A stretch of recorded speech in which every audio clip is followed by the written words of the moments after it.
Hello, welcome to the self-learning platform by Dr. Sushma Singh. Today in Unit 6 Justice, we are going to start our lecture with topic Some Criticisms of Rawlian Conception of Justice. And the first one is the liberal critic. As mentioned above, Rawls' liberal egalitarian conception of social justice occupies a central position within the contemporary political philosophy, but it is not an unchallenged or unopposed conception. Many political philosophers have criticized it and have advanced alternative conceptions of justice. Some of these criticisms and alternatives are indicated below.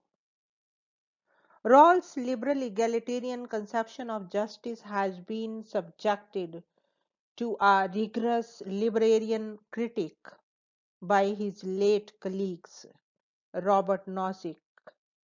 In his book Anarchy, State and Utopia, Nozick draws a distinction between end state and patterning conception of justice on the one hand and historical and entitlement based conceptions of justice on the other.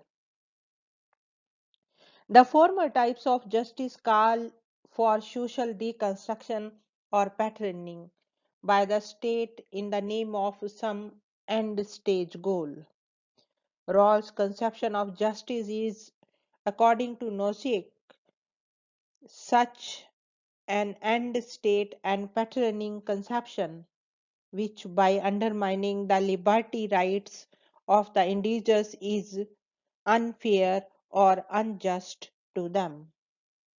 Instead of prescribing any end state or patterning principles of distribution, Nozick looks for justice or injustice in the history of the acquisition of the titles to our property holdings. According to him, the individual has absolute liberty rights, including the right to own property and exchange it in the market, regardless of the end state or pattern of distribution it may lead to. This entitlement theory of justice, however, includes a principle of rectificatory justice, which is meant to correct past injustices, if any, in the acquisition or transfer of property. It can be seen that the Nozick's libertarian conception of justice is a defense of free market capitalism, while it is eloquent on the defense of individual rights from state interference. It is silent on the undermining of individual freedom and equality by very rich people or corporations. Now let us move to the next point, some Marxist criticisms. Many Marxists criticize liberal egalitarians for their preoccupation with just or fair distributions within the capitalist system and their failure to address its underlying or inherent exploitative or alternating inequalities between the capitalist and the workers. The ideal communist society which Marxist seeks to bring about through the distinction of the private ownership of the means of production is envisaged as a society in which there will be no scarcity, no limits to human benevolence, and no state. Since the scarcity of social primary goods and the limited nature of human benevolence are the circumstances of justice. For Rawls' theory, their presumed absence in the communist society makes any principles of fair or just distribution irrelevant to such a society. Instead of any such juridical superstructural distributive principle, the higher form of community envisaged by communalism will function according to the principle from each according to his ability to each according to his needs in the socialist phase, which proceeds and gives birth to the higher and final communist phase. A work based or contribution based principle of distribution will prevail. The collapse of Soviet communalism and the growing pace of liberalization in the country after the country, each with its own pattern of inequalities, have served to cast doubts on the realism of the traditional Marxist hope for the elimination of the circumstances of injustice and for ushering in a society in which social or distributive justice is irrelevant. In fact, departing from the traditional Marxism, some contemporary Marxists interpret the extraction of surplus value from the workers by the capitalist as a derived form of injustice, which, according to them, rests on a prior and larger injustice in access to the means of production.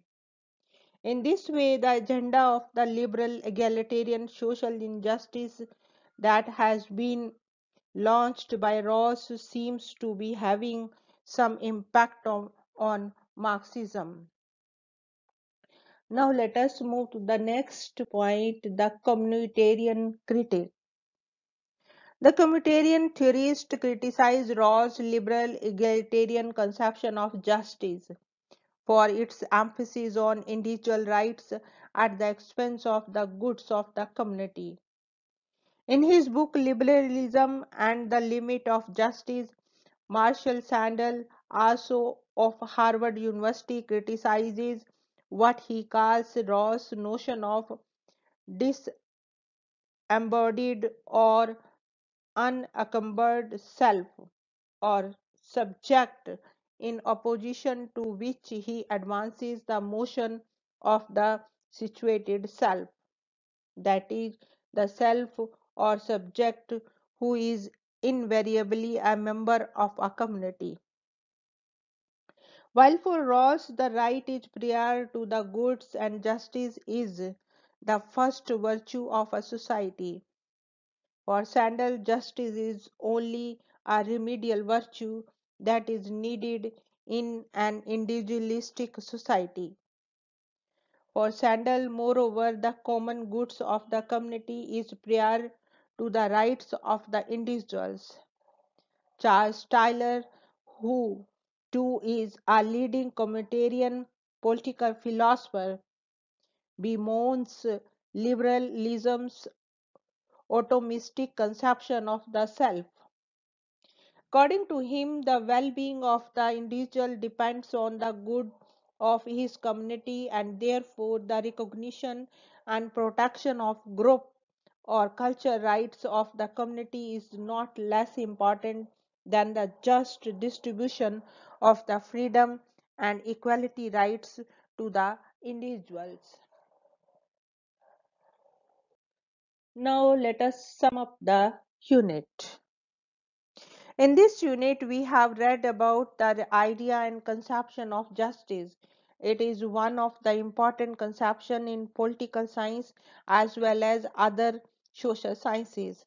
There are different types of justice, for example, procedural and substantive. One of the most path-breaking workers in the domain of the justice has been done by John Rawls. It is liberal egalitarian conception of justice is basically a critique of the utilitarian conception of justice. Of course, Rawls too has had his critique, thus the Marxist, libertarian and the communitarian have criticized the Rawlsian framework on different grounds. But that as it may, Rawls' theory has its non-standing contemporary political discourse. Now let us wind up the session and thank you so much for your attention.